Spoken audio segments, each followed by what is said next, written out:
오늘 성경 말씀을 그대로 이렇게 펴놓으시고요.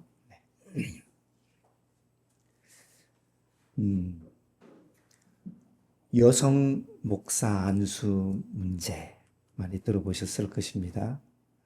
여성 안수 문제는 오늘날에도 교회 안에 첨예한 논쟁거리로 남아 있습니다. 오랫동안 한국 교회 교회 안에 여성 목사 안수 문제, 여성에게 목사 안수를 주느냐 마느냐 하는 그 여성 목사 안수는 금기시되어 왔지만 점점 개방이 되어서 오늘날에는 많은 교단에서 여성의 목사 안수가 실시되고 있습니다. 그러나 일부 주요 보수적인 교단에서는 여전히 여성들에게 목사 안수는 허락되지 않고 있습니다. 우리 한국교회에서 가장 큰 개신교 교단이라고 할 수 있는 어느 교단은 올해 지난 9월에 제110회 교단총회에서 교단의 역사가 110년이 되었다는 거죠. 교단총회에서 여성들에게는 목사 안수를 허용하지 않겠다는 기존의 입장을 더욱더 헌법으로 공고히 하는 명확한 조치를 취했습니다. 목사의 자격을 기존에는 어떻게 되어 있는가 하면 만 29세인 자로 한다라는 것이 헌법의 규정이었는데 지난 9월 교단총회에서 그걸 어떻게 바뀌었느냐 하면 만 29세 이상인 남자로 한다. 그렇게 헌법 개정안을 결의하여 통과시켰습니다. 이 결의는 여성에게는 목사 안수를 줄 수 없음을 교단의 최고법인 헌법으로 못을 박아 여성 목사 안수의 길을 제도적으로 완전히 차단한 것이었습니다. 여성 안수를, 목사 안수를 반대하는 사람들은 당연히 성경의 말씀을 근거로 듭니다. 고린도전서 14장에 보면 이렇게 하지요. 여자는 교회에서 잠잠하라. 그들에게, 여자애들에게 말하는 것을 허락함이 없나니 율법에 이런 것 같이 여자들은 오직 복종할 것이요. 만일 여성들이 죄송합니다. 무엇을 배우려거든 집에서 자기 남편에게 물을지니 여자가 교회에서 말하는 것은 부끄러운 것이라. 또 디모데전서에서 바울은 이렇게 얘기합니다. 여자는 일체 순종함으로 조용히 배우라. 여자가 가르치는 것과 남자를 주관하는 것을 허락하지 아니하노니 오직 조용할지니라.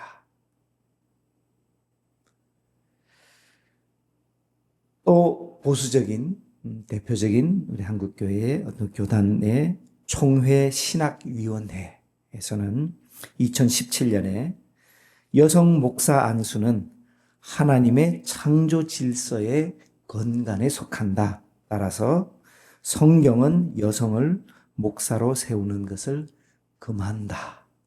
그렇게 총회 신학위원회에서 밝히기도 하였습니다. 이러한 모습은 우리 인류의 또 우리 교회의 역사 속에서도 그렇게 낯설지 않습니다. 19세기 미국 남부에서 노예의 소유주들은 에베소서 말씀을 근거로 노예들을 착취하였습니다. 에베소서 6장 5절에 보면 종들아, 말은 우리가 종들아 하니까 감이 없는 노예들아 이 말이겠죠. 예. 노예들아 두려워하고 떨며 성실한 마음으로 육체의 상전에게 순종하라. 바울이 노예들에게 한 이야기였습니다.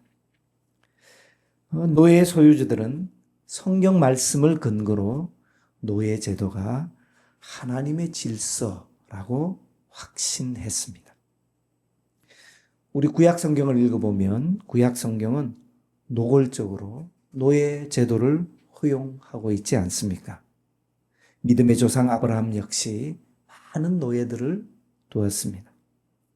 출애굽기 21장 또 신명기 15장을 보면 하나님은 노예들을 사고 팔 수 있게 하셨습니다.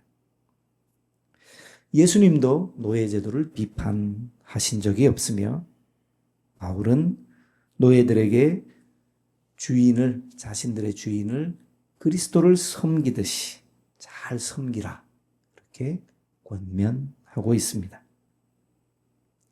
성경 말씀에 충실한 그리스도인이라면 노예제도를 폐지하면 안 되는 것이었습니다. 그것은 어떻게 보면 성경 말씀에 위배되는 것처럼 보이기 때문이지요. 기독교가 로마 제국의 국교가 된 그 이후에도 또 교회의 가르침이 세상을 좌지우지했던 중세 시대에도 그리고 마치 복음이 땅 끝까지 이루어져서 하나님 그리스도가 재림할 듯 했던 위대한 선교의 세기라고 했던 19세기까지도 수많은 기독교 국가에서 노예제도가 존재했습니다. 미국의 경우 바이블 벨트라고 하지요. 복음주의 기독교 세력이 가장 강한 남부 지역, 바이블 벨트라고 불리는 남부 지역은 특별히 노예제도 폐지에 강력히 저항하며 반대했고 흑인들을 향한 차별이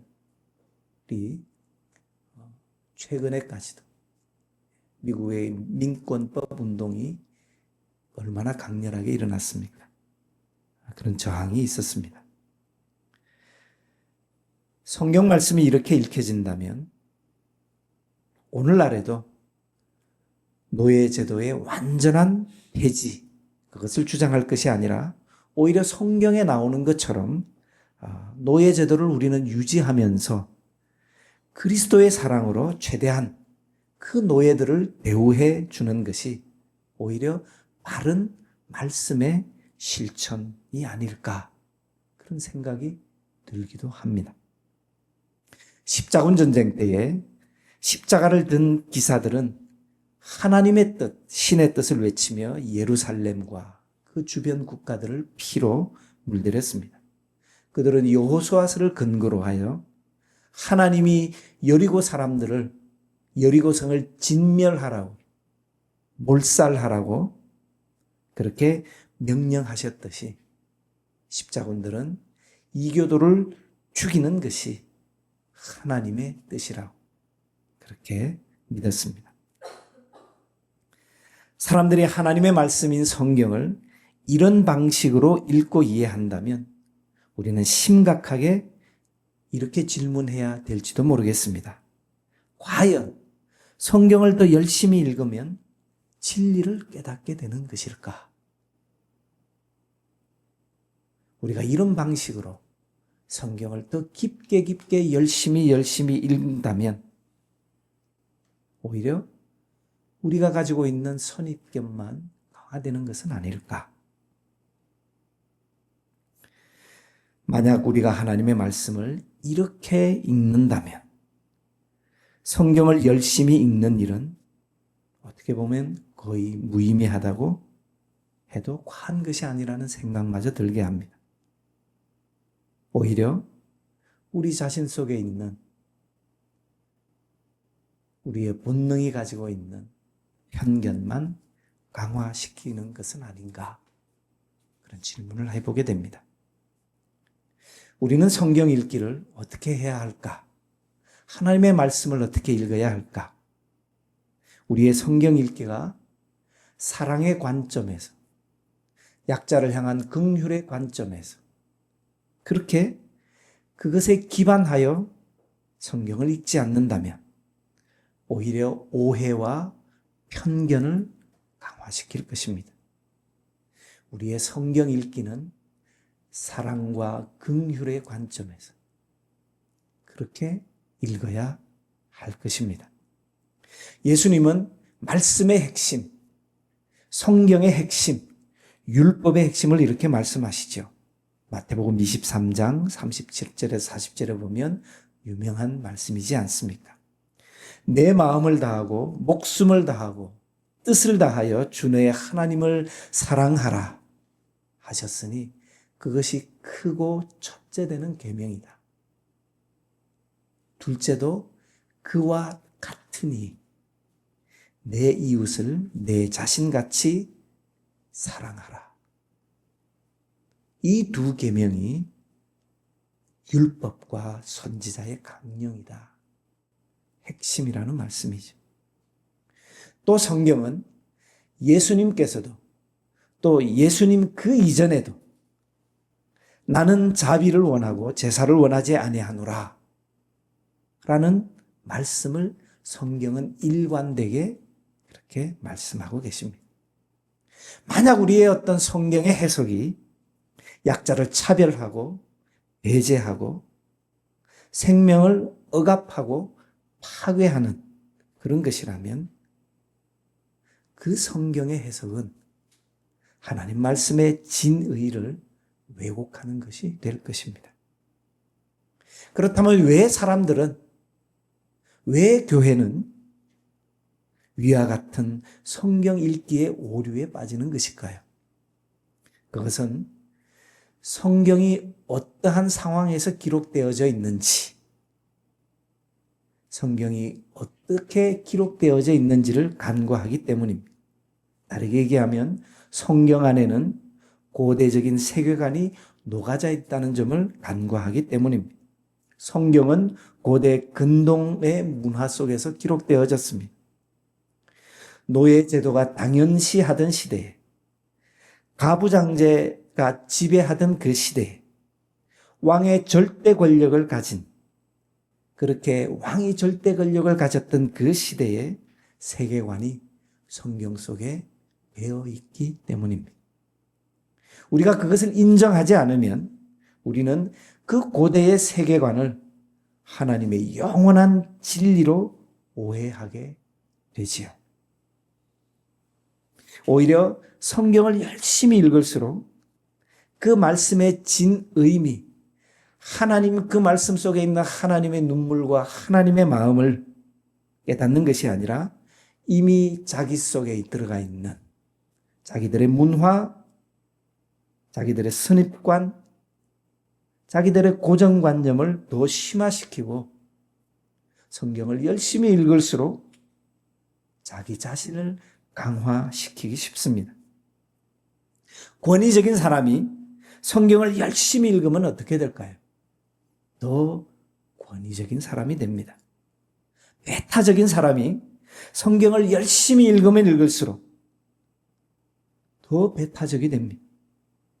차별하는 사람이 성경을 열심히 읽으면 그는 차별을 더욱 진리로 확신하게 되죠.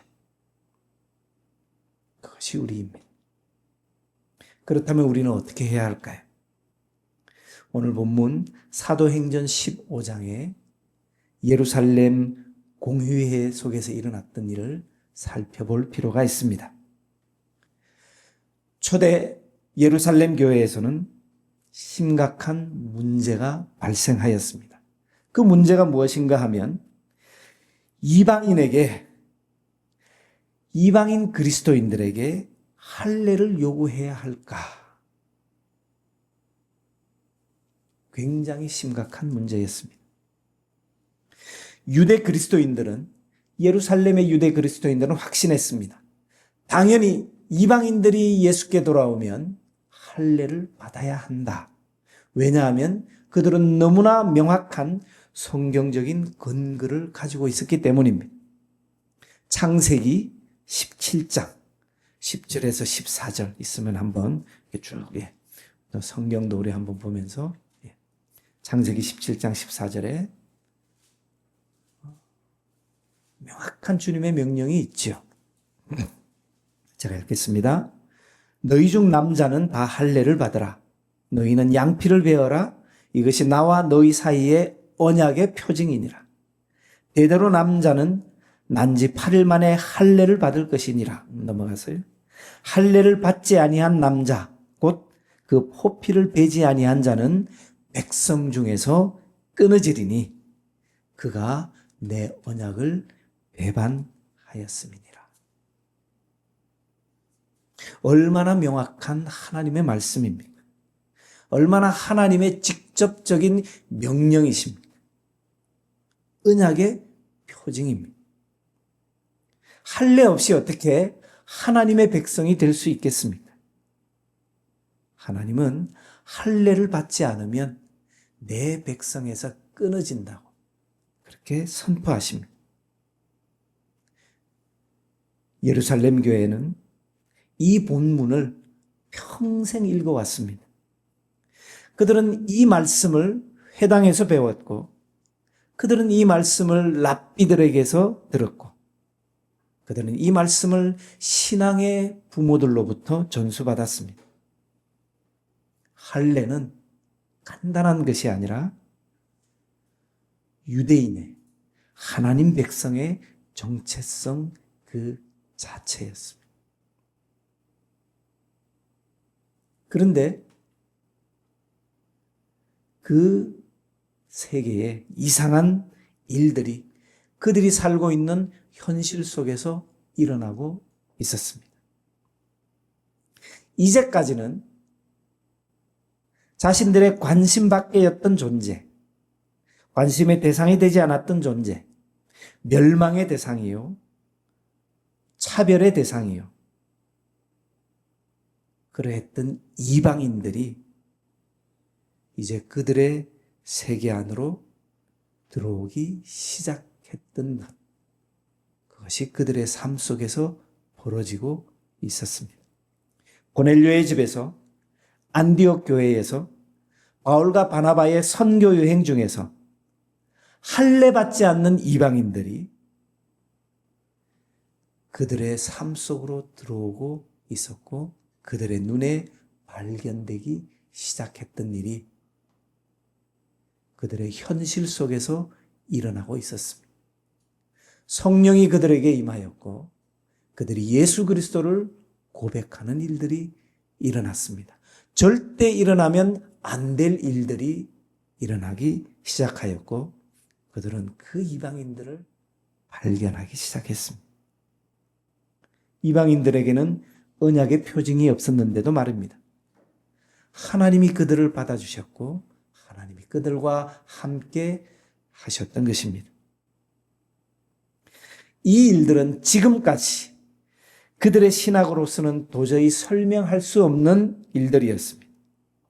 성경 속에서 그들이 알던 하나님은 할례 받은 자만 언약 백성으로 인정하시는 분이었습니다. 그러나 지금 현실 속에서의 하나님은 할례를 받지 않는 사람들에게도 성령을 부어주시고 그들과 함께 하시고 그들과 같이 계셨던 것입니다. 이제 그들은 선택해야만 했습니다. 성경을 따를 것인가? 현실을 따를 것인가?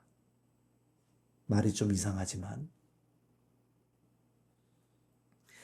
그래서 예루살렘 회의가 소집되었습니다. 사도들과 장로들이 모였습니다. 15장 7절 오늘 본문에 7절에 이렇게 기록되어 있죠. 많은 변론이 있은 후에 많은 변론이 있은 후에 뭘까요? 치열한 논쟁이 있었습니다. 이해할 만하지요. 할례가 어떤 의미였는지를 깨닫는다면 이해할 만합니다. 치열한 논쟁이 벌어졌습니다. 본문 12절을 보겠습니다. 온 무리가 가만히 있어 바나바와 바울이 하나님이 자기들로 말미암아 이방인 중에서 행하신 표적과 기사에 관하여 말하는 것을 듣더니 치열한 논쟁 후에 이런 일들이 일어납니다. 여기에 우리는 주목할 지점이 있습니다. 그들은 그렇게 논쟁하면서 먼저 그들의 현실을 들었다. 현실 속에서 일어나는 자신들의 세계 속에서 일어나는 그것을 들었다 그렇습니다. 바울과 바나바가 전하는 이방인 가운데 일어난 하나님의 일하심을 그들은 듣습니다. 온 무리가 가만히 있어 듣더니 그렇게 기록되었죠. 그들은 가만히 있어 침묵하며 현실 속에서 하나님의 시선이 어디에 있고 하나님이 어떻게 일하고 계시는지를 듣습니다. 그들은 자신들의 신학을, 자신들의 해석해왔던 성경의 구절을 잠시 내려놓았습니다. 이방인들, 할례를 받지 않았지만, 언약의 표징이 없었지만, 비난할 만했고 관심 둘 이유조차 없었지만, 그 이방인들이 진실한 신앙을 가진 그들이 그들의 이야기를, 그들의 삶을, 그들의 간구를, 그들의 상황을 들었습니다. 자기들이 살아가는 이 세계 속에서 무슨 일이 지금 일어나고 있는지 그들은 듣습니다. 그리고 나서 오늘 본문인 야고보가 회중 가운데 일어나서 이야기합니다. 13절에서 18절이죠. 말을 마침에 야고보가 대답하여 이르되 형제들아 내 말을 들으라. 하나님이 처음으로 이방인 중에서 자기 이름을 위할 백성을 취하시려고 그들을 돌보신 것을 시므온이 말하였으니, 베드로가 말하였으니 선지자들의 말씀이 이와 일치하도다. 기록된 바. 구약 성경의 구절입니다. 이후에 내가 돌아와서 다윗의 무너진 장막을 다시 지으며 그 허물어진 것을 다시 지어 일으키리니, 이는 이 구약의 선지자의 말씀은, 그 의미는 그 남은 사람들과 내 이름으로 일컬음을 받는 모든 이방인들로 주를 찾게 하려 함이라 하셨으니, 즉 예로부터 이것을 알게 하시는 주의 말씀이라 함과 같으니라. 야고보는 예수님의 형제 야고보죠. 아모스 9장 11절에서 12절 말씀, 그것을 인용하여 이렇게 선언하였습니다. 이 아모스의 말씀은 그들이 평생 읽어온 구절입니다. 회당에서 수없이 낭독되었던 구절이었을 것입니다. 그들이 그동안 무수하게 읽고 가슴속에 간직했던 본문입니다. 그런데 이제 그들은 이 본문을 전혀 다르게 읽기 시작했습니다. 다윗의 무너진 장막을 다시 건축한다, 아모스가 얘기했던 이것은 무엇을 의미할까요? 그들은 이렇게 읽었습니다. 이것은 이스라엘의 회복이요, 다윗 왕국의 재건이요, 유대 민족의 영광을 회복하는 의미로 읽었습니다. 실제로. 그런데 지금 야고보는 이 구절에서 전혀 다른 의미를 발견합니다. 이는 새롭게 읽는 것이죠. 모든 이방인들로 주를 찾게 하려 함이라.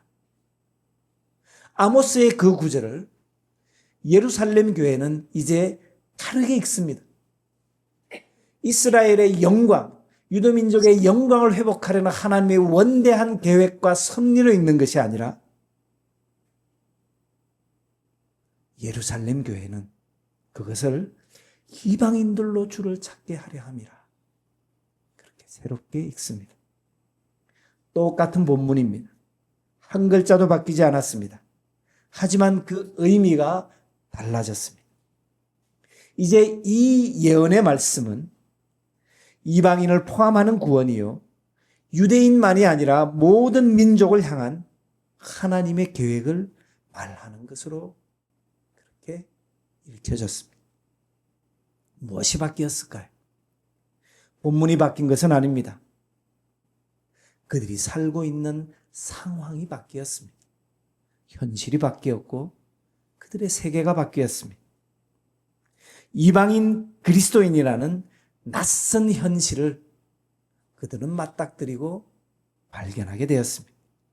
할례를 비록 받지 않았지만 성령을 받은 사람들, 유대인은 아니지만 예수를 주로 고백하는 사람들, 예루살렘 교회는 그 낯선 존재들과 조우하고 맞닥뜨렸던 것이었죠.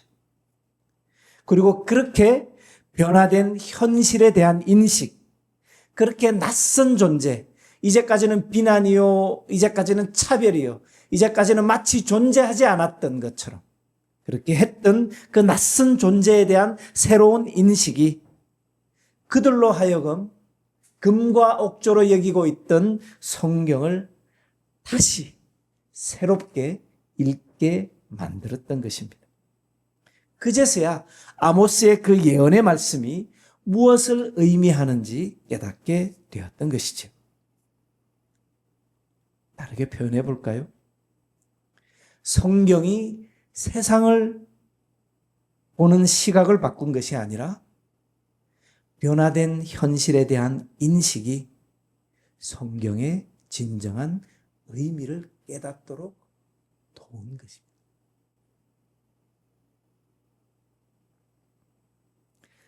그런데 야고보의 이 말씀 속에 변하지 않는 것이 있습니다. 19절을 한번 볼까요? 그러므로 내 의견에는 이방인 중에서 하나님께로 돌아오는 자들을 괴롭게 하지 말고,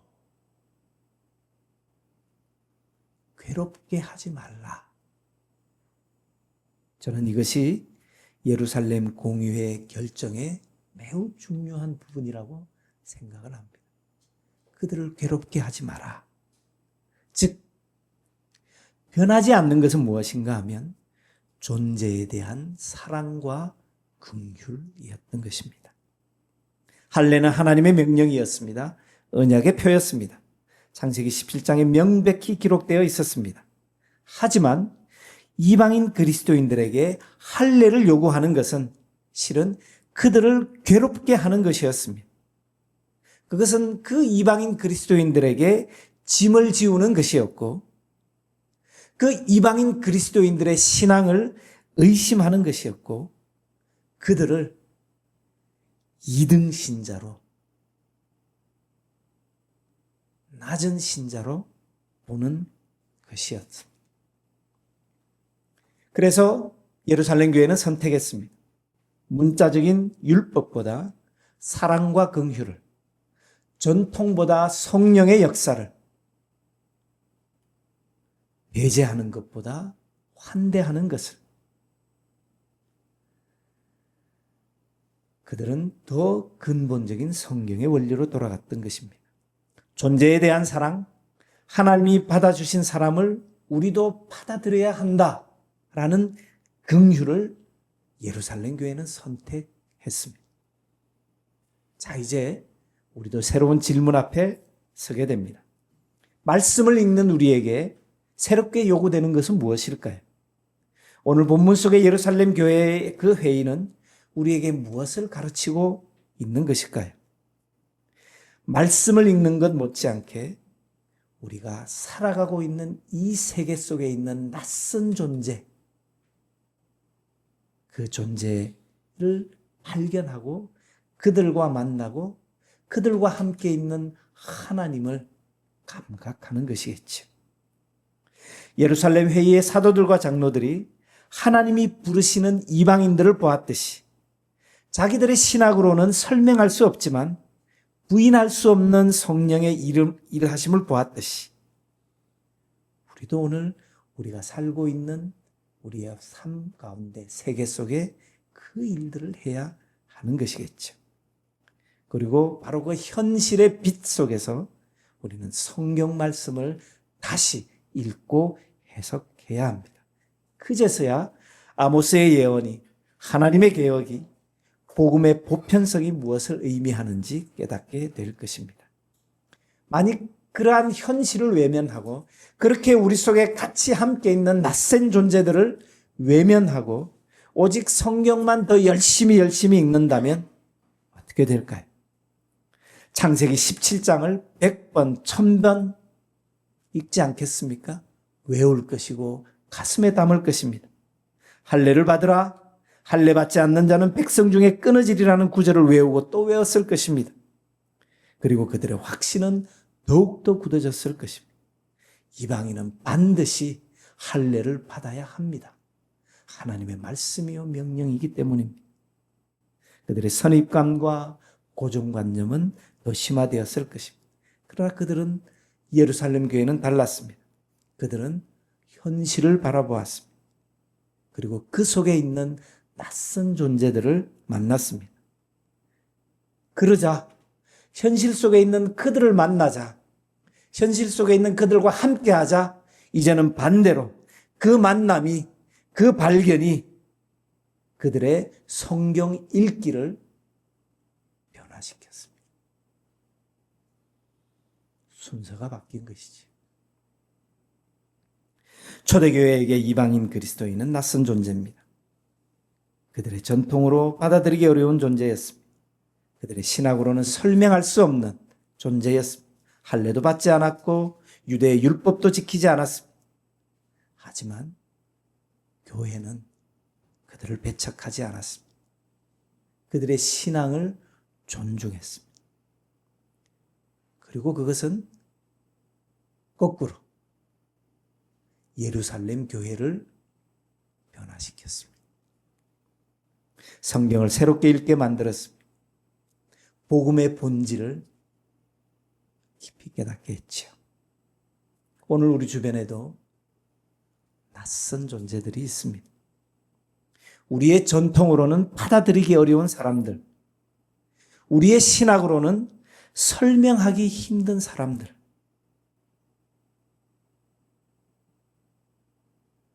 우리의 관념으로는 우리의 관심 밖에, 관심 속으로 들어오지 않는 사람들. 하지만 그들 안에서 하나님은 여전히 그들과 함께 하시고, 하나님은 여전히 그들의 눈물과 그들의 부르짖음과 그들의 고통 속에 마치 그리스도 안에서 세상을 자기와 화목하게 하신 그 아버지 하나님으로 존재하시는 현실이 우리 가운데 있습니다. 사도행전 15장의 예루살렘 회의가 우리에게 주는 교훈은 분명합니다. 성경이 세상을 보는 시각을 바꾼다기보다 변화된 현실에 대한 인식, 낯선 존재에 대한 인식이 성경의 진정한 의미를 깨닫도록 돕는다는 것입니다. 달라진 것은 본문이 아니라 상황이었고, 달라지지 않는 것은 존재에 대한 사랑과 긍휼이었습니다. 우리도 마찬가지겠지요. 올바른 관점 없이 성경을 읽는다면 성경은 우리의 에고와 우리의 본능과 우리의 선입관과 우리가 가지고 있던 문화적인 우리의 확신과 그것을 영원한 진리의 말씀으로 바꾸어 강화시킬 것입니다. 우리가 살고 있는 세계를 들여다 보십시다.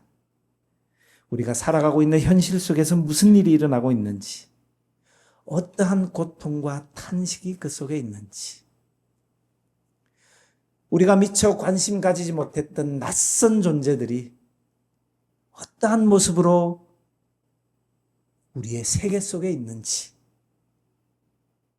오늘 우리가 판단하고 규정하고 했던 우리 속에 있는 우리의 이웃과